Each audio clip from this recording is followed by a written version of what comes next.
In this video, you will learn how to manage callbacks for your contact center. Callbacks will allow your customers to enter their phone number to hold their place in queue.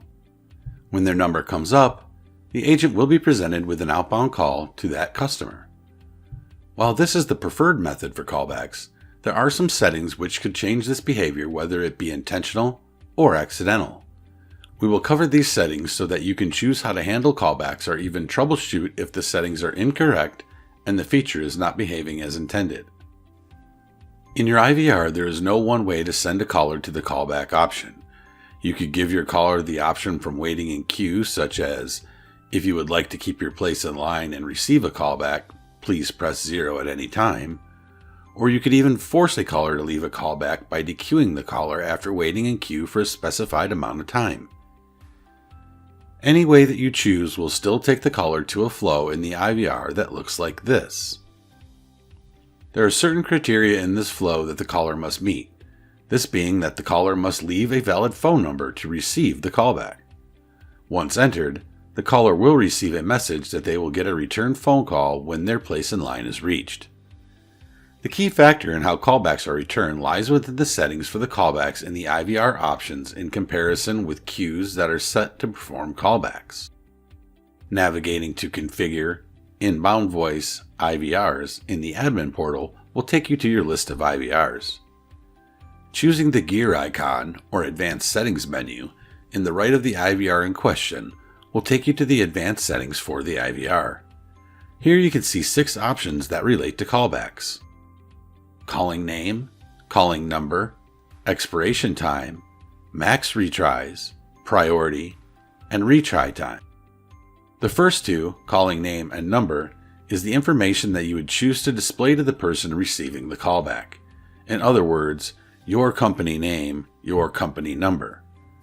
The remaining fields are expiration time, the amount of time in minutes that the callback will stay active in the system.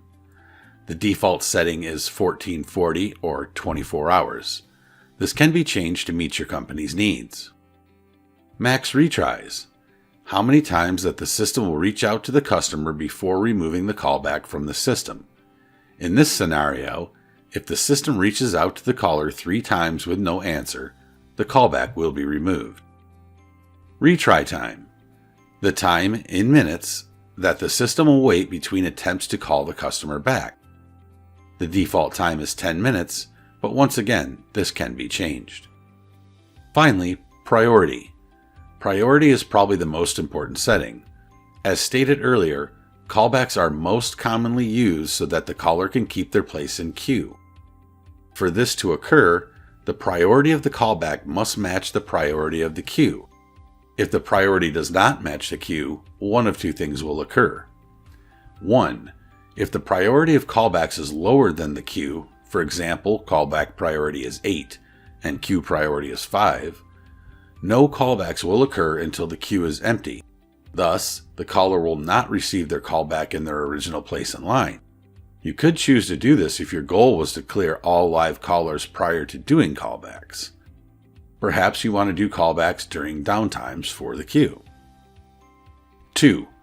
If the priority of callbacks is higher than the queue, for example, callback priority is 3 and queue priority is 5, callbacks will happen right after the caller leaves their callback information, essentially jumping the callback customer to the front of the queue. In most cases, this would not be a preferred method, as callers would be jumping in the line, possibly leaving callers on hold that have been patiently waiting for their turn for an agent.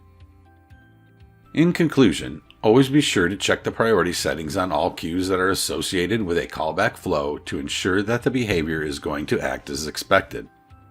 Remember, queue settings can be found by navigating to Configure, General, Queues. From here, you can find any queue and check the priority for that queue in the 3rd column. Thank you for watching. Orchestrating a brighter world.